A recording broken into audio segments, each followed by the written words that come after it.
ये कहानी जोसियन की कुलीन स्त्री गिलचाई से शुरू होती है। वो सम्मानित परिवार से है, लेकिन किस्मत ने उसके लिए एक भयावह मोड़ तय कर रखा है। एक दिन अचानक सड़क पर चलते हुए उसे जबरन पकड़ लिया गया और बिना कोई कारण बताए कैद कर लिया गया। किसी को कुछ समझने का मौका ही नहीं मिला। जब गिलचाई की आंख खुली तो उसने खुद को अपनी दासी जांग जांग के साथ एक लंबे कैदियों की कतार में पाया। वे पहले ही किंग साम्राज्य की ओर ले जाए जा रहे हैं। दूर तक फैली उस कतार में हर चेहरा दुख, थकान और अपमान से भरा हुआ है। सभी के कपड़े फटे पुराने हैं। आंखों में डर और निराशा साफ झलक रही है। अपने डर को दबाते हुए गिलचाई ने पहरेदारों पर चिल्लाकर कहा कि वो कोई कैदी नहीं है, उसे और जांग को तुरंत रिहा किया जाए। लेकिन उसके शब्द अभी हवा में गूंज ही रहे थे कि एक कैदी भागने की कोशिश करने लगा। अगले ही पल पहरेदार का तीर उसके सीने को चीरता हुआ निकल गया। वो वहीं ढेर हो गया। ये दृश्य देखकर गिलचाई सहर उठी। उसी क्षण उसे समझ आ गया कि सच्चाई कितनी क्रूर है। अगर जिंदा रहना है तो हर हाल में सहना होगा। तेज धूप में लगातार चलते चलते कई कैदी बेहोश होकर गिरने लगे। जो गिरता उसे बिना दया के चाकू मारकर सड़क किनारे फेंक दिया जाता। जांग जांग की हालत भी दिन ब दिन बिगड़ती जा रही है। ये देखकर गिलचाई का दिल कांप उठता। उसने चुपचाप अपने वस्त्रों में छिपे गहनों से पहरेदारों को रिश्वत दी ताकि जांग जांग को गाड़ी में बैठाने की अनुमति मिल सके। जैसे जैसे वे शेनयांग के करीब पहुंच रहे हैं, भागने की उम्मीद लगभग खत्म होती जा रही है। जांग जांग ने सुझाव दिया कि वहां पहुंचकर वे लॉर्ड जांग ह्यान से मदद मांगे। जांग ह्यान गिलचाई का पहला प्रेम था। जब गिलचाई ने उसे छोड़ा था तब वो क्राउन प्रिंस के साथ शेनयान चला गया था और अब एक अधिकारी बन चुका है। लेकिन गिलचाई ने साफ इनकार कर दिया। उसने कहा कि अगर वो जांग ह्यांग से मिलेगी भी तो उससे कभी मदद नहीं मांगेगी। एक दिन काफिला एक गांव में रुका। पहरेदार सड़क किनारे खाने पीने का सामान खरीदने लगे। तभी गिलचाई के मन में एक आखिरी उम्मीद जागी। उसने अपने स्कर्ट के किनारे से कपड़े फाड़ा, उंगली में चुभन देकर खून निकाला और अपने पति गुआन का नाम लिखा। साथ में लिखा गिलचाई शेनयांग। उस खून से लिखे कपड़े को उसने अपनी अंगूठी में छिपाया और सड़क किनारे खड़ी एक किसान महिला की ओर फेंक दिया। उसके दिल में बस यही दुआ है कि किसी दिन उसका पति इस निशान को ढूंढते हुए उसे पाले। वो किसान औरत पढ़ना लिखना नहीं जानती थी, फिर भी उसने उस अंगूठी और खून से सने कपड़े को संभाल के रख लिया और गिलचाई को दूर जाते हुए देखती रही। आखिरकार कैदी शेनयान पहुंच गए। शहर के फाटक के बाहर सभी कैदियों को घुटनों के बल बैठा दिया गया। किंग सम्राट के आदेश पर जोसियान के अधिकारी बुलाए गए। चेतावनी के तौर पर उन 3 कैदियों को सामने लाया गया जिन्होंने पहले भागने की कोशिश की थी। सबके सामने उनकी एड़ियों की नसें काट दी गई। कैदी डर से एक दूसरे से सट गए और जोसियान के अधिकारी यह दृश्य देख नहीं पाए। केवल जांग ह्यान चुपचाप खड़ा रहा। विडंबना यह है कि उसने भीड़ में गिलचोई को नहीं पहचाना। इस भयावह प्रदर्शन के बाद एक महल के दाई की नजर गिलचाई और जांग जांग पर पड़ी। उनकी सुंदरता देखकर उन्हें शाही निवास में ले जाया गया। रास्ते में गिलचाई और जांग ह्यान बहुत पास से गुजरे, लेकिन दोनों ही एक दूसरे को पहचान नहीं पाए। उन्हें वहां इसीलिए लाया गया ताकि राजकुमार सेवकों का चयन कर सके। सुंदर होने की वजह से गिलचाई और जांग जांग चुन ली गई। राजकुमारी ने गिलचाई को जलते हुए नफरत से देखा, लेकिन मांचू भाषा न समझ पाने की वजह से गिलचाई को अपने ऊपर मंडराते खतरे का आभास तक नहीं होता। एक दासी सोजिन ने गिलचाई का मजाक उड़ाते हुए कहा कि महल के अंदर आने के बाद कोई कैदी नहीं रहता, सबको आदेश मानना होता है। जो नहीं मानता उसे दास बाजार में फेंक दिया जाता है, जो महल से भी कहीं ज्यादा डरावना है। अपनी किस्मत को चुपचाप स्वीकार करने की बजाय गिलचाई आधी रात को सोजिन के पास गई और उससे मांचू भाषा के कुछ शब्द सिखाने की विनती की।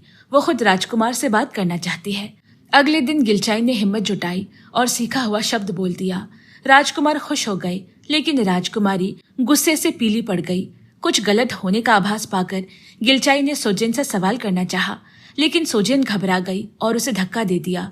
इससे पहले कि गिलचाई कुछ समझ पाती, राजकुमारी ने उसे जोरदार थप्पड़ मारा और उस पर राजकुमार को फुसलाने का आरोप लगा दिया।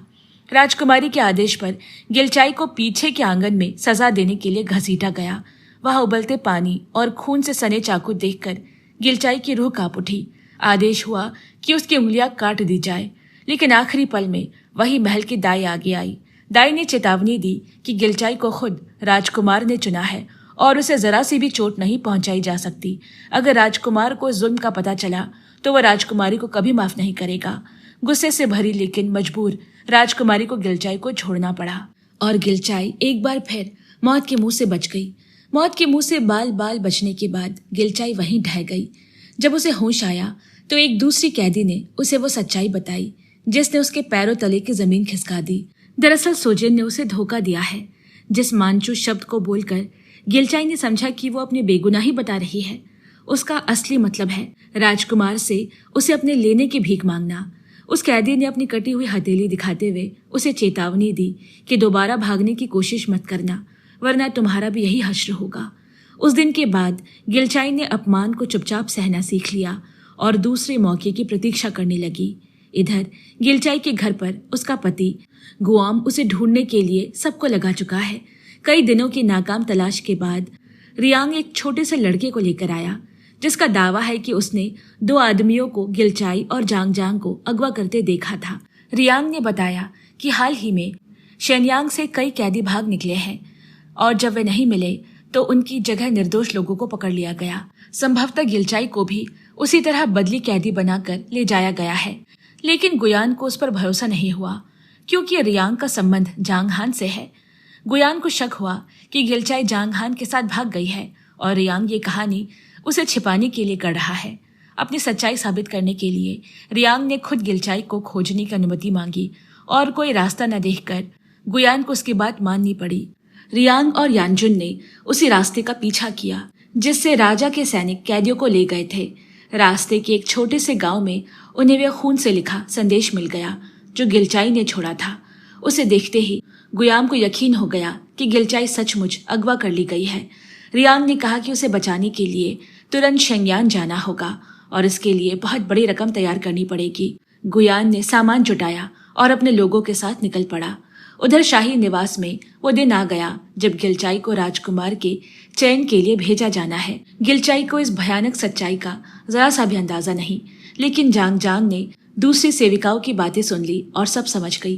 वो दौड़ती हुई गिलचाई के पास पहुंची और उसे आने वाले खतरे के बारे में बताया। ये सुनकर गिलचाई पूरी तरह डर गई। वो समझ नहीं पा रही कि क्या करे। जांग जांग ने कहा कि यहाँ से भागना असंभव है। अब किसी तरह जांग ह्यान से मदद मांगनी ही होगी, वही उन्हें बचा सकता है। उसके बाद अभी पूरी भी नहीं हुई थी कि दाई बागबाज कई सेवकों को लेकर आ पहुंची और गिलचाई को नहलाने और कपड़े बदलने के लिए घसीट कर ले गई ताकि रात की तैयारी हो सके। आंगन में जांग जांग ने एक अधिकारी को गुजरते देखा। वो बेबस होकर उसके सामने गिर पड़ी और उसे विनती की कि वह जांग ह्यान तक ये संदेश पहुंचा दे कि गिलचाई शेनयांग के शाही निवास में कैद है। वो आदमी पूरी बात समझ भी नहीं पाया कि जांग जांग ने राजकुमारी को आते देखा और डर के मारे भाग गई। स्नान गृह के भीतर गिलचाई के कपड़े उतार दिए गए। दाइयों ने सर से पांव तक उसे देखा, संतोष से जीभ चटकाई और मंचू भाषा में कुछ कहने लगे। उनके जाते ही गिलचाई ने घबराकर सोजेन को पकड़ा और पूछा कि उन्होंने क्या कहा। जवाब सुनकर गिलचाई पत्थर की तरह जड़ हो गई। वो ये मानने को तैयार ही नहीं कि उसे केवल राजा की संपत्ति बना दिया जाए। दाइयों के शब्द को याद करते हुए अचानक उसके मन में एक विचार कौंधा। दिल कड़ा करके उसने एक फूलदान उठाया और उसे अपने ही माथे पे दे मारा। शोर सुनकर दाइया दौड़ी और गिलचाई के चेहरे से बहते खून देखकर सन्न रह गई। वो जख्म हमेशा के लिए निशान छोड़ गया। ऐसी खामी वाली औरत को राजकुमार कभी हाथ नहीं लगाता। गुस्से में दाइयों ने आदेश दिया कि गिलचाई को तुरंत कैदी बाजार में ले जाकर ऊंची कीमत पर बेच दिया जाए ताकि उससे आखिरी फायदा भी वसूला जा सके। कैदी बाजार में गिलचाई और जांग जांग ने जो दृश्य देखा उसे देखकर उनके मुंह से शब्द नहीं निकले। चारों ओर की पीड़ा देखकर गिलचाई को लगा मानो वो अपने ही भविष्य को देख रही हो। अगली सुबह तड़के नीलामी शुरू हुई। कैदियों को सामान की तरह मंच पर घसीटा गया। उनकी इज्जत नीलाम होती रही। कपड़े फाड़े गए और मालिक उन्हें परखते रहे। गिलचाई और जांग जांग एक दूसरे को कसकर पकड़े रही। उनके चेहरे डर से सफेद पड़ चुके हैं। तभी निरीक्षण ने घोषणा की कि अगली बारी गिलचाई की है। गिलचाई ने टूटे स्वर में उनसे रहम की भीख मांगी। उसने कहा कि अगर वो उन्हें छोड़ दे तो उसका पति बहुत बड़ी फिरौती देगा। लेकिन निरीक्षक ने तिरस्कार की हंसी हंसते हुए कहा कि वो यहाँ के नियमों को समझती नहीं है और यही गिलचाई की किस्मत एक बार फिर अंधेरे के सामने खड़ी है। कैदी बाजार में निरीक्षक ने ठंडे स्वर में कहा कि उसने यहाँ बच्चों को अपने माता पिता को छुड़ाते देखा है, माता पिता को बच्चों के लिए गिड़गिड़ाते देखा है, यहाँ तक कि पत्नियों को अपने पति के लिए कीमत चुकाते भी देखा है, लेकिन कभी किसी पति को अपनी पत्नी को छुड़ाते नहीं देखा। उसके शब्द पत्थर की तरह गिलचाई के दिल पर गिरे। इस बाजार में आते ही औरत से वह सब छीन लिया जाता है जिसे समाज सबसे ज्यादा कीमती मानता है, उसकी पवित्रता और उसकी इज्जत। ऐसी औरत को छुड़ाने के लिए कोई पुरुष पैसे खर्च करे, ये यहाँ की दुनिया में मूर्खता मानी जाती है। ये सुनते ही दिलचाई पूरी तरह टूट गई। उसने जांग जांग को कसकर पकड़ लिया और चुपचाप अपने भाग्य के फैसले का इंतजार करने लगी। तभी अचानक एक कैदी के मुंह से झाग निकलने लगा और वह जमीन पर गिर पड़ा। किसी संक्रामक बीमारी के डर से निरीक्षक उसे देखने दौड़ा, लेकिन वह कैदी भेष बदले हुए था। अगले ही पल उसने निरीक्षक पर हमला कर दिया। देखते ही देखते बाजार में अफरा तफरी मच गई और कैदियों ने विद्रोह कर दिया। इसी हंगामे का फायदा उठाकर गिलचाई ने जांग जांग का हाथ पकड़ा और दौड़ पड़ी। चारों ओर भगदड़ मच गई। कैदी शिकारी तुरंत उनके पीछे लगा दिए गए। वे जान बचाकर भागती रही। तीर उनके पास से सनसनाते हुए निकल रहे हैं। बस कुछ इंच का फासला है। एक शिकारी ने गिलचाई पर निशाना साधा ही था कि उसी पल जांग हान ने अचानक पहुंचकर उसका ध्यान भटका दिया। जोसियान का अधिकारी होने के नाते जांग हान अक्सर इन पीछों में शामिल होता है, लेकिन उसका असली उद्देश्य भागे हुए कैदियों को पकड़ना नहीं, बल्कि चुपचाप उन्हें बचाना है। शिकारी ने फिर से धनुष चढ़ाया और गिलचाई की ओर निशाना साधा। जांग हांग ने भी अपना धनुष उठा लिया, तीर को मोड़ने के लिए तैयार। उसी क्षण गिलचाई की जिंदगी बस एक धागे पर टिकी हुई है। पास ही कुछ जोसियान स्त्रियां दौड़ते दौड़ते एक खाई के किनारे पहुंच गई। पकड़े जाने और अपनी इज्जत खोने से बेहतर उन्होंने छलांग लगा दी। ये दृश्य देखकर गिलचाई का दिल कांप उठा। उसने ठान लिया कि वो औरतों पर थोपे गए इन कठोर नियमों के लिए अपनी जान कभी नहीं देगी। उसने जांग जांग और बाकी औरतों से गिड़गिड़ा कर कहा, जिंदा रहो, मेरे साथ जिंदा रहो। उसके शब्द से बाकी औरतों का हौसला लौट आया और उन्होंने मौत का रास्ता छोड़ दिया। आखिरकार वे सब एक साथ पकड़ी गई और राजा सैनिकों द्वारा वापस कैदी बाजार ले जाई गई। निरीक्षक ने उन्हें कठोर सजा दी। बदले के तौर पर जांग जांग को किसी दूर दराज की जगह बेच दिया गया। गिलचाई से हमेशा के लिए अलग कर दिया गया। गिलचाई को घसीटते हुए एक मोटे बदसूरत राजा के सैनिक को बेच दिया गया। लोगों से भरा कमरा देखकर वो इतनी डर गई कि आवाज तक ना निकाल सकी। उसने खुद को शांत रखने की कोशिश की, क्योंकि वो जानती है कि साफ दिमाग से ही बचने का कोई रास्ता निकलेगा। उसी समय उसका पति गुयान गिलचाई का चित्र हाथ में लिए कैदी बाजार पहुंचा। वहां का दृश्य इतना भयावह है कि उससे नजरें हटाना मुश्किल हो रहा है। हवा में फैली बदबू से उसका जी मचलने लगा। वो सोच भी नहीं पा रहा कि गिलचाई ने इस जगह क्या क्या सहा होगा। रास्ते में एक अनजान व्यक्ति की बात उसे याद आई, जिसने उसे पत्नी की तलाश छोड़ने की सलाह दी थी, क्योंकि जो औरतें इस बाजार में एक बार आ जाए वो राजा के सैनिकों से अपवित्र हुए बिना नहीं बचती। ये सोचकर गुआम का दिल डगमगा गया। रात होने पर उसे निरीक्षक से गिलचाई के बारे में पता चला। क्रूर मुस्कान के साथ उस आदमी ने कहा कि गिलचाई को दिन में ही बेच दिया गया था। ये सुनते ही उसने ये मान लिया कि गिलचाई की इज्जत लुट चुकी होगी और उसका साहस टूट गया। उसे इस बात का डर सताने लगा कि लोग उंगलियां उठाएंगे, कीचड़ उछालेंगे। अंततः वो लौट गया, गिलचाई को उसी नरक में अपने हाल पर छोड़कर। जब परिवार ने देखा कि गुयाम अकेले लौटा है तो घर मातम में डूब गया। ये जानकर कि गिलचाई को छुड़ाया नहीं गया, रियांग बेचैन हो उठा। उसे डर है कि गिलचाई के साथ कुछ भयानक होगा और जांग हान इस दर्द को कभी सह नहीं पाएगा। दृढ़ निश्चय के साथ रियांग ने तय किया कि वह शेंगयांग जाकर जांग हान को बताएगा कि गिलचाई कैदी बाजार में है। उधर जिस सैनिक को गिलचाई बेची गई थी, उसके सामने उसने आखिरी हिम्मत दिखाते हुए उसका कान काट लिया और किसी तरह बच निकली। गुस्से से तमतमाया हुआ सैनिक उसे वापस कैदी बाजार भेज आया। उसकी इस बगावत से आग बबूला निरीक्षक ने तंज भरे शब्दों में उसे सच बताया कि गुयाम उसे ढूंढने आया था लेकिन लौट गया। ये सुनते ही गिलचाई के दिल में जलती आखिरी उम्मीद भी बुझ गई। इतने संघर्ष, इतने प्रतिरोध के बाद उसे यही अंत मिला। वो कोठरी के भीतर टूटकर गिर पड़ी। अब उसे खुद भी नहीं पता कि आगे उसका भाग्य उसे किस अंधेरे में ले जाने वाला है। अगले दिन गिलचाई को एक बार फिर घसीटते हुए बाहर लाया गया। उसका दिल अब सुन्न हो चुका है, जैसे भीतर कुछ बचा ही न हो। तभी अचानक उसकी नजर दूर खड़े एक व्यक्ति पर पड़ी, जांग हान। वो देर तक उसे देखती रही। और तब जाकर यकीन कर पाई जब समझ आया कि ये कोई भ्रम नहीं है। लेकिन जैसे ही जांग ह्यान ने अपना चेहरा घुमाया, गिलचाई ने तुरंत नजरें झुका ली। उसे शर्म आ रही है। इस टूटी हारी अपमानित हालत में वो नहीं चाहती कि जांग ह्यान उसे देखे। उधर जांग ह्यान की नजर भी एक पल को उस आकृति पर ठहरी जो गिलचाई जैसी लग रही है, लेकिन उसने तुरंत इस ख्याल को झटक दिया। गिलचाई तो जोसियान के एक अधिकारी की सम्मानित पत्नी है, वो कैदी बाजार जैसी जगह पर कैसे हो सकती है। इधर कोठरी में लौटते ही गिलचाई फूट फूट कर रो पड़ी। जांग ह्यान की झलक उसकी आंखों से हट ही नहीं रही।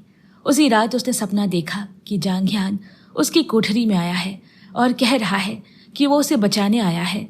लेकिन नींद खुलते ही उसे एहसास हुआ कि ये सिर्फ एक भ्रम है, एक अधूरा सपना। जांग ह्यान अपने घर लौट आया, मगर उसका मन बेचैन है। कैदी बाजार में दिखी वो जानी पहचानी आकृति उसके दिमाग से निकल ही नहीं रही। तभी रियान शनियांग पहुंचा। उसकी बात सुनते ही जांग ह्यान की आंखें चौड़ी हो गई। वो आकृति सच में गिलचाई की ही थी। उसने उसे एक नहीं कई बार देखा था। एक बार शनियांग के शहर फाटक के बाहर, दूसरी बार भागे हुए कैदियों का पीछा करते हुए। एक पल भी बिना गवाए जांग ह्यान कैदी बाजार की ओर दौड़ पड़ा। वो एक एक कोठरी खोलकर गिलचाई को खोजने लगा।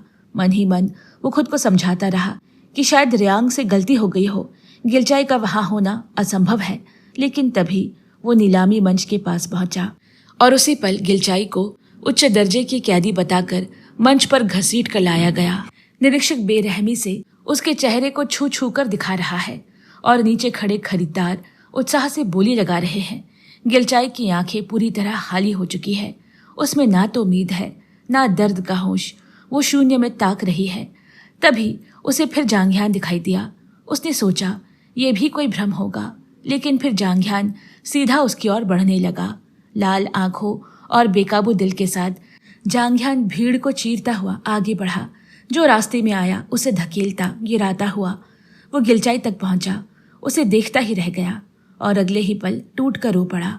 तभी पहरेदार दौड़े आए और जांग ह्यान को जोर से मारकर बेहोश कर दिया। एक बार फिर किस्मत ने दोनों को अलग कर दिया। होश में आते ही जांग ह्यान सबसे पहले कैदी बाजार लौटा।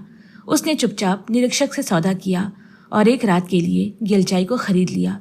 गिलचाई को एक ऐसे कमरे में ले जाया गया जो दुल्हन के कक्ष जैसा सजा है। नए कपड़े, शराब और खाने से सजी मेज देखकर वो कांप उठी। उसे लगा कि उसे फिर से किसी अपमान के लिए तैयार किया गया है। तभी दरवाजा खुला और जांग ह्यान भीतर आया। ऐसी जगह पर मिलना दोनों के लिए असहनीय है। भावनाएं उमड़ पड़ी।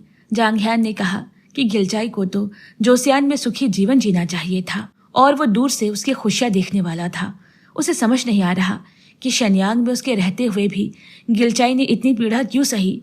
उसने उसे मदद क्यों नहीं मांगी। गिलचाई ने उत्तर दिया कि वो जांग ह्यान का एहसान कभी चुका नहीं सकती और उसे विनती की कि वो उसके लिए कुछ और ना करे। जांग ह्यान ने उसका हाथ थामा और उसके माथे पर बने गहरे घाव को देखा। उसका दिल चकनाचूर हो गया। आंसू बिना रुके बहने लगे। गिलचाई चाहे जो कहे, उसने तय कर लिया कि इस बार वो उसे जरूर बचाएगा। जांग ह्यान नीचे गया और फिरौती की बात की। निरीक्षक ने बेहया होकर 300 चांदी के सिक्के मांगे, फिर अचानक मुस्कुराया और बेचने से इनकार कर दिया। गुस्से में जांग ह्यान ने उसे और उसके आदमियों को इतनी बुरी तरह पीटा कि वे कभी उठ ना सके।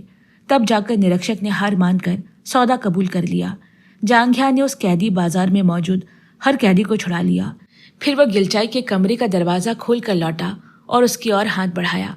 इस बार गिलचाई ने हाथ पीछे नहीं खींचा।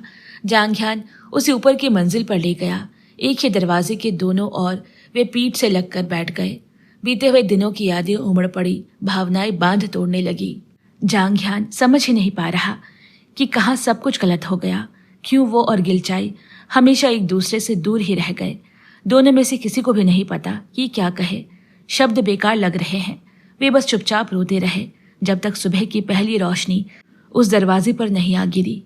अगली सुबह होते ही जांग ह्यान गिलचाई के छुड़ौती के कागज पूरे कराने के लिए अधिकारियों के पास दौड़ा। जब वह नए कपड़े लेकर लौटा तो निरीक्षक ने ठंडे और निर्दय स्वर में उसे बताया कि गिलचाई अब उसकी नहीं रही। उसे पहले ही कोई और खरीद चुका है। उसे खरीदने वाली थी हुआंग गेज, राजा के कैदी शिकारी दल की सरदार। हुआंग गेज का सामना कई बार जांग ह्यान से हो चुका है। जब उसने जांग ह्यान के सामने अपनी असली पहचान उजागर की थी, तब भी जांघियान का शांत, अडिग और ना झुकने वाला स्वभाव उसके मन में गहराई से बस गया था। उसी क्षण से वो जांघियान की हर हरकत को लेकर उत्सुक हो गई। उसने अपने दासियों को गुप्त रूप से जांघियान का पीछा करने का आदेश दिया था। जब हुआंगेस को पता चला कि जांघियान गिलचाई को बचाने के लिए सब कुछ दांव पर लगाने को तैयार है, तो उसकी जिज्ञासा बढ़ गई। आखिर वो कैसी स्त्री है जिसके लिए कोई पुरुष इतना बड़ा बलिदान दे रहा है। इसी जिज्ञासा में उसने भारी रकम देकर गिलचाई को खरीद लिया और उसे अपने साथ ले आई। जो गिलचाई कभी जोसियान की एक कुलीन महिला थी, अब वो एक कैदी बनकर राजा के महल में हुआंगेस की निजी सेविका बना दी गई है। हुआंग ने मांचू भाषा में उससे पूछा कि वो इतनी बेइज्जती और गुलामी भरी जिंदगी जीने की बजाय सम्मान के साथ मर क्यों नहीं गई। गिलचाई ने जोसियन भाषा में तीखे शब्दों में उसे लताड़ दिया, बिना किसी डर के। वहां बैठी दूसरी दासी घबरा गई और उसके शब्दों को नरम और झूठा बनाकर अनुवाद कर दिया। लेकिन हुआंगेस कोरियाई भाषा अच्छी तरह जानती है। उसने गिलचाई की हर गाली, हर अपमान साफ साफ समझ लिया। सजा के तौर पर गिलचाई को बेरहमी से कोड़े मारे गए। जब जांगहुआन को पता चला कि गिलचाई को हुआंगेस ने अपनी सेविका बना लिया है, तो वो बदहवास होकर उसके पास पहुंचा और हुआंग के सामने गिड़गिड़ाने लगा। उसने वादा किया कि बदले में वो उससे भी बेहतरीन सेविकाएं दिला देगा, बस गिलचाई को छोड़ दे। हमेशा गर्व से भरे रहने वाले जांघियान को इस तरह झुकते देख हुआंगेस के दिल में ईर्ष्या की आग और भड़क गई। यही आग उसे गिलचाई को लौटाने से और भी ज्यादा रोकने लगी। जानबूझकर उसने जांघियान से कहा कि वो गिलचाई को सम्राट के सामने प्रिय उपपत्नी के रूप में पेश करने वाली है। ये सुनते ही जांगहुआन का दिल डूब गया। वो जानता है कि हुआंगेस जो कहती है उसे पूरा करके ही दम लेती है। अब उसे गिलचाई को बचाने के लिए कोई और रास्ता ढूंढना होगा। कुछ ही समय बाद एक अफसर सामने आया। सीमाओं पर युद्ध तेज हो गया है और सम्राट ने युवराज पर भारी मात्रा में सैन्य रसद जुटाने का दबाव डाला है। जांघियान ने स्वयं आगे बढ़कर ये जिम्मेदारी ली। उसने वादा किया कि वह अनाज की व्यवस्था कर देगा, पर शर्त यह है कि काम पूरा होने के बाद युवराज सम्राट से गिलचाई को छुड़ाने की सिफारिश करेगा। युवराज मान गया। जांघियान तुरंत शहर से बाहर रवाना हो गया।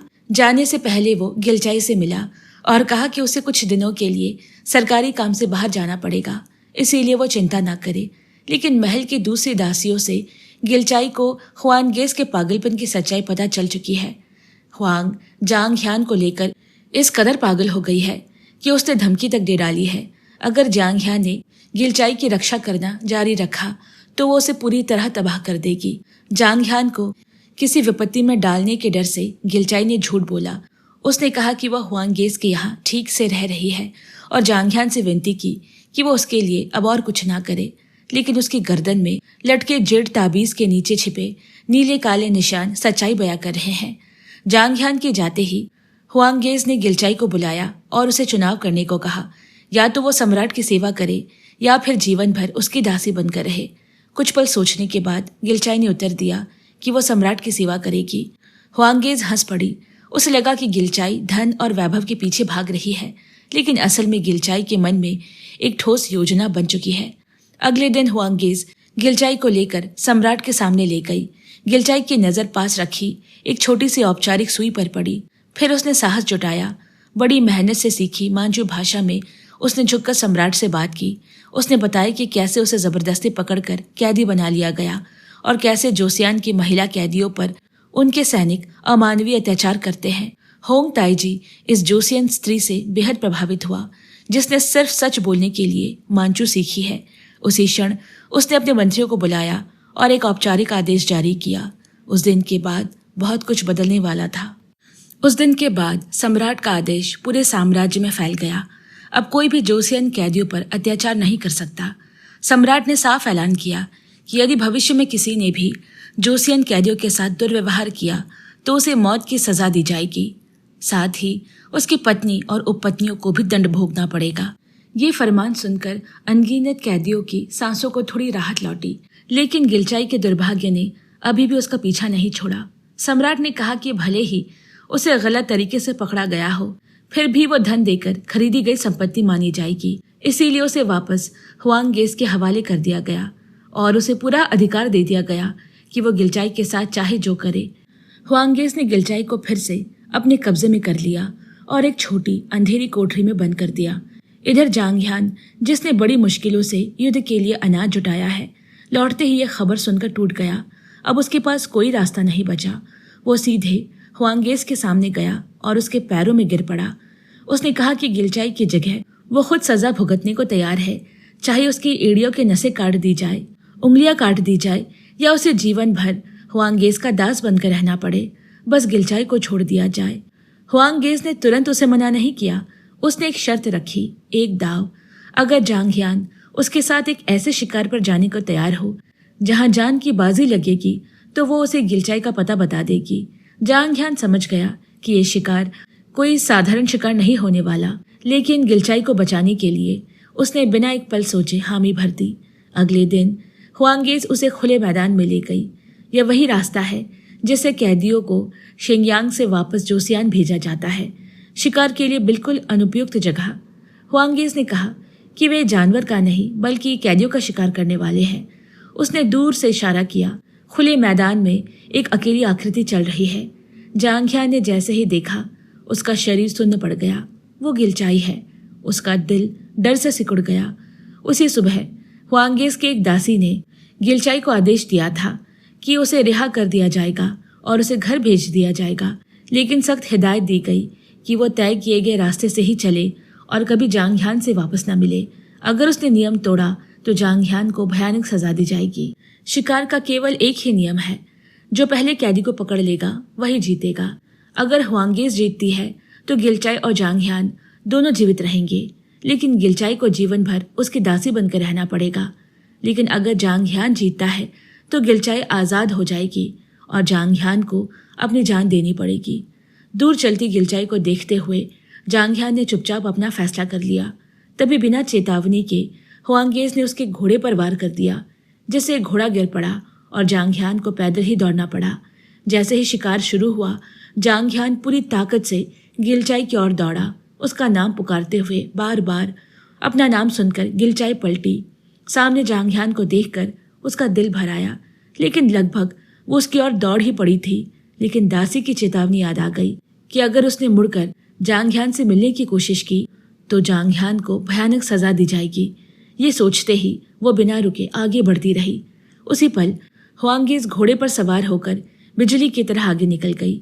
जांगह्यान उसके पीछे दौड़ता रहा, चिल्लाता रहा, यहाँ तक कि उसकी आवाज बैठ गई। जब गिलचाई रुकी नहीं और हुआंगेस आगे निकल गई तो जांगह्यान ने टूटे हुए स्वर में उसका नाम पुकारा। इस बार गिलचाई रुक गई। जांगह्यान को अपनी ओर दौड़ते देख अब वो खुद को रोक न सकी। उसी क्षण हुआंगेस ने तलवार खींच ली और गिलचाई की ओर तान दी, लेकिन बीच में जांगह्यान आ गया। कुछ देर बाद हम देखते हैं कि हुआंगेस घायल जांगह्यान को अपने साथ ले आई है। वो समझ ही नहीं पा रही कि कोई पुरुष किसी स्त्री के लिए अपनी जान तक दांव पर कैसे लगा सकता है। महल लौटने पर गिलचाई ने हुआंगेस से जांगह्यान के बारे में पूछा, लेकिन हुआंग ने सीधे उत्तर नहीं दिया। अपने वचन के अनुसार उसने गिलचाई को जोसियान लौटने की अनुमति दे दी, मगर ये साफ कर दिया कि वो जांगह्यान को छोड़ने वाली नहीं है। सड़क पर घसीटे जाने से लेकर कैदी बाजार के 2 साल के नरक तक सब कुछ सहने के बाद गिलचाई आखिरकार अपने गांव जोसियान लौट आई। लेकिन घर लौटकर उसे जो सच मिला उसने उसकी आत्मा को तोड़ दिया। उसका पति गुआम अब एक उपपत्नी रख चुका है और वो 6 महीने की गर्भवती है। गुआम ने कोई सफाई नहीं दी, उल्टा उसने बेचैनी से गिलचाई से पूछा कि क्या कैदी बाजार में उसके साथ सैनिकों ने कोई गलत हरकत की, यानी कि क्या वो अब अपवित्र हो चुकी है। ये सुनकर गिलचाई का दिल पूरी तरह टूट गया। वो बिना कुछ बोले वहां से चली गई। उसके पीछे वो गर्भवती स्त्री रोने लगी। उसे डर है कि गिलचाई लौटकर फिर से अपनी जगह न ले ले। वो गिड़गिड़ा कर बोली कि गिलचाई कभी वापस न आए। गिलचाई ने एक बार उसकी उभरी हुई कोख की ओर देखा, कुछ नहीं कहा और चुपचाप आगे बढ़ गई, उस घर से, उस जीवन से हमेशा के लिए दूर। घर लौटते हुए गिलचाई जहां भी जाती लोगों के ताने उसका पीछा करती। रास्ते पर खड़े पुरुष उसे विदेशी लोगों से अपवित्र हुई गंदी औरत कहकर गालियां देने लगे। स्त्रियां उसे ताने मारती, कहती कि वो बेशर्मी से जिंदा लौट आई और उसने सारी जोसियन की औरतों का सिर झुका दिया। हर शब्द उसके सीने में तीर की तरह चुभता रहा, यहाँ तक कि एक दिन उसका सब्र टूट गया। एक बदतमीज आदमी ने जब अपनी सारी हदें पार कर दी तो गिलचाई ने उसे 2 जोरदार थप्पड़ जड़ दिए। उस पल में उसका गुस्सा नहीं बल्कि सालों का दर्द फूट पड़ा। लेकिन ये बात यही नहीं रुकी। उसकी वजह से उसका पूरा परिवार भी नफरत के तूफान में घसीट लिया गया। लोग खुलेआम उन पर उंगलियां उठाने लगे। किसी ने तो उसके पिता के सामने आकर ये तक कह दिया कि गिलचाई या तो गांव छोड़ दे या अपनी शर्म का प्रायश्चित मौत से करे। पिता का खून खौल उठा, लेकिन वो कुछ कहने की हिम्मत नहीं जुटा सके। समाज के डर ने उनके मुंह पर ताला जड़ दिया। कुछ समय बाद गुआम ने गिलचाई की छोटी बहन को उसके पास भेजा। बहन की आंखों में झिझक है, सवालों में जहर। गुआम जानना चाहता है कि क्या कैदी बाजार में गिलचाई के साथ जाती हुई थी। उसने साफ कहा कि तलाक का फैसला वो इसे जवाब के बाद करेगा। अपने परिवार को अपनी वजह से तिरस्कृत होते देख गिलचाई का दिल टूट गया। उसी पर उसने तय कर लिया वो गुआम से अलग होगी और ये गांव छोड़ देगी। उनकी मुलाकात लोहार की दुकान में हुई। हथौड़े की चोट के साथ मानो गिलचाई के दिल की धड़कन गूंज रही हो। उसने बिना घुमा फिरा कर कहा कि कैदी बाजार में उसने अपमान सहा है, लेकिन उसमें उसका कोई दोष नहीं था। अगर गुआन उसी आधार पर तलाक चाहता है तो वो इसे कभी स्वीकार नहीं करेगी। फिर उसने सच स्वीकार किया। शेनयांग में उसकी मुलाकात जांग हुआंग से हुई और उसकी मदद से ही वो जोसियान लौट पाई। वही परदेसी धरती पर उसका दिल जांग ह्यान को सौंप बैठी थी और वो दिल अब लौटाया नहीं जा सकता। यही वजह है कि वो तलाक चाहती है। अलग होने के बाद गिलचाई जांग जांग के साथ गांव छोड़कर चली गई। कहीं और उन्होंने एक टूटा फूटा घर खरीदा और अपने दम पर जीना शुरू किया। रास्ते में उन्होंने कई बेसहारा बच्चों को अपनाया। उनमें से एक औरत भी थी जो कैदी बाजार से लौट कर आई थी। दुख से उपजा ये छोटा सा घर धीरे धीरे इंसानियत का ठिकाना बन गया। इसी बीच राजा साम्राज्य ने जोसियान के युवराज को घर लौटने की अनुमति दे दी। जांग ह्यान भी उनके साथ वापस लौट आया। ये खबर सुनकर गिलचाई शहर के फाटक तक पहुंची, लेकिन मिलने की हिम्मत न कर सकी। उसे डर है कि जांग ह्यान उसकी गरीबी और उसके टूटे हालात को देख लेगा। धीरे धीरे पुराने कैदी और अधिकारी अपने अपने इलाकों में लौटने लगे। जांग ह्यान का गांव संजोग से गिलचाई के गांव के पास ही है। बेचैन और चिंतित जांग ह्यान बार बार गिलचाई के बारे में सोचता, वो कैसी जिंदगी जी रही होगी। इसी बीच रियांग चुपचाप गिलचाई तक पहुंचा। उसे पता चला कि वो तलाकशुदा है और मुश्किलों से गुजर रही है। उसने उसे नए कपड़ों का जोड़ा दिया और कहा कि वो जांग ह्यान से मिले, लेकिन साथ ही उसे ये वादा भी मांगा कि इसके बाद वो जांग ह्यान से कभी न मिले। गिलचाई स्तब्ध रह गई। अतीत की सारी यादें उमड़ पड़ी और उसके होंठ जैसे सिल गए। अगले दिन वो जांग ह्यान से मिलने गई। उसे पूरी तरह दूर करने के लिए उसने खुद को गर्भवती स्त्री का भेष दिया। भीड़ भाड़ वाली सड़क पर दोनों आमने सामने आए। गिलचाई ने जानबूझकर कहा कि उसका पति उसे बेहद प्यार करता है और हर दिन उसकी अच्छी तरह देखभाल होती है। गिलचाई को खुश देखकर जांग ह्यान के दिल को पहली बार सुकून मिला। गिलचाई ने यूं ही कह दिया कि उसे भाप से पके चावल के केक खाने की इच्छा हो रही है। जांग ह्यान पूरी सड़क छान मारता रहा, तब कहीं जाकर उसे ढूंढ पाया। जब गिलचाई ने गरम केक खाए तो उसकी आंखों में चुपचाप आंसू भर आए। स्वाद की वजह से नहीं, पर उस प्यार की वजह से जो कभी उसका सहारा था। कुछ देर बाद गिलचाई ने कहा कि उसका पति उसे लेने आ रहा है और वो एक किराए की गाड़ी की ओर बढ़ने लगी। तभी जांग ह्यान ने अचानक उसका हाथ पकड़ लिया। उसने कहा कि अगले दिन उसके गांव में एक स्मृति सभा है जहां रिश्तेदार और पुराने परिचित इकट्ठा होंगे। उसने गिलचाई से वहां आने की विनती की। ये उसकी आखिरी इच्छा है। गिलचाई मना न कर सकी। भारी मन से उसने सिर हिलाकर हामी भर दी, ये जानते हुए कि ये मुलाकात शायद उनके रिश्ते की आखिरी परछाई हो। घर लौटते ही गिलचाई ने वो सुंदर महंगे कपड़े उतार दिए और फिर से अपने पुराने खुरदरे घिसे हुए कपड़े पहन लिए। उसे जरा भी अंदाजा नहीं कि उसी समय जांग ह्यान बाहर खड़ा ये सब देख रहा है। जांग जांग से वो सच्चाई जान चुका है कि उसके पति गुयाम ने दिलचाई को त्याग दिया था, कि वो अपने परिवार से अलग होकर इस टूटी फूटी झोपड़ी में जैसे तैसे जीवन गुजार रही है। गिलचाई की हालत देखकर जांग ह्यान की आंखें भर आई। वो बिना आवाज किए रो लिया, जैसे उसका दर्द शब्दों से नहीं आंसुओं से बह निकला हो। अगले दिन गिलचाई फिर से गर्भवती स्त्री का भेष बनाकर सभा में पहुंची। इस बार भी जांग ह्यान ने उसके झूठ को उजागर नहीं किया। उसने बस चुपचाप उसका हाथ थामा और उसे आंगन के भीतर ले गया। हवा में कोमल गीत गूंज रहा है। उस मधुर स्वर के साथ ही जांग ह्यान के साथ बिताए हर पल की यादें गिलचाई के मन में एक एक करके उमड़ पड़ी। हंसी, डर, उम्मीद और त्याग आखिरकार वो खुद को रोक नहीं सकी। वो अचानक बाहर की ओर दौड़ पड़ी। आंखों में आंसू लिए गिलचाई ने कहा कि वो अब ठीक है, वो किसी तरह जी रही है। उसने जांगह्यान से विनती की कि वो उस पर दया ना करे, ना ही आगे उसकी चिंता करे। इतना कहकर वो ठंडी कठोर दृढ़ता के साथ मुड़कर चली गई। लेकिन इस बार जांगह्यान ने उसे जाने नहीं दिया। वो सीधे गिलचाई के घर पहुंचा, मानो गिलचाई को पहले से पता हो कि वो आएगा। उसने चुपचाप खाने से भरी एक पूरी मेज सजा कर रखी है। ये उसका सपना था कि वो कभी जांगह्यान के लिए खाना परोसेगी। मेज देखकर जांगह्यान आह भर बैठा। उसने कहा, अगर मैं हजारों साल भी तुम्हारे साथ ऐसे ही जी पाऊं तो वही मेरे लिए काफ़ी होगा। उसके लिए ये मुलाकात संजोग नहीं, किस्मत है। गिलचाई ने शांत स्वर में उत्तर दिया कि उसने अपनी बरसों पुरानी इच्छा स्वीकार कर ली है। उसने कहा कि अब उसे जांगह्यान से कोई उपेक्षा नहीं। लेकिन तभी जांगह्यान ने अचानक पूछ लिया, तुमने तलाक क्यों लिया? गिलचाई ने लंबी सांस ली, जैसे वर्षों का बोझ एक साथ बाहर निकल रहा हो। वो सब कुछ बताने ही वाली थी कि जांगह्यान ने खुद ही सच्चाई समझ ली। उसने कह दिया कि उसके पति ने उसे इसीलिए छोड़ दिया क्योंकि उसके साथ जाती हुई थी। गिलचाई के मुंह से हाँ या ना सुनने का भी उसने इंतजार नहीं किया। जांगह्यान ने अपने दिल की बात कह दी। उसने कहा कि उसे न पवित्रता की परवाह है, न सम्मान की, न इस दुनिया के फैसलों की। अगर दुनिया गिलचाई को टूटा हुआ समझती है तो वो खुशी खुशी वही कचरा बन जाएगा जो उसके साथ खड़ा हो। अपनी पहली मुलाकात से लेकर आज तक उसने कभी कुछ और नहीं चाहा, सिर्फ गिलचाई का दिल चाहा। उसने कहा कि वो अब से उसके साथ ही रहेगा, चाहे गिलचाई उसे कितनी बार भी ठुकराए, वो उसे कभी नहीं छोड़ेगा। और इस पल के साथ ही वो दोनों हमेशा के लिए एक हो गए। और ये अद्भुत प्रेम कहानी यहीं पर ख़त्म होती है। दोस्तों, इस कहानी के बारे में आपकी क्या राय है? आप गिलचाई या हांगयान की जगह होते या उसके पति गुआन की जगह होते तो क्या करते? आपकी नज़र में कौन सही था और कौन गलत? कमेंट में ज़रूर लिखिए।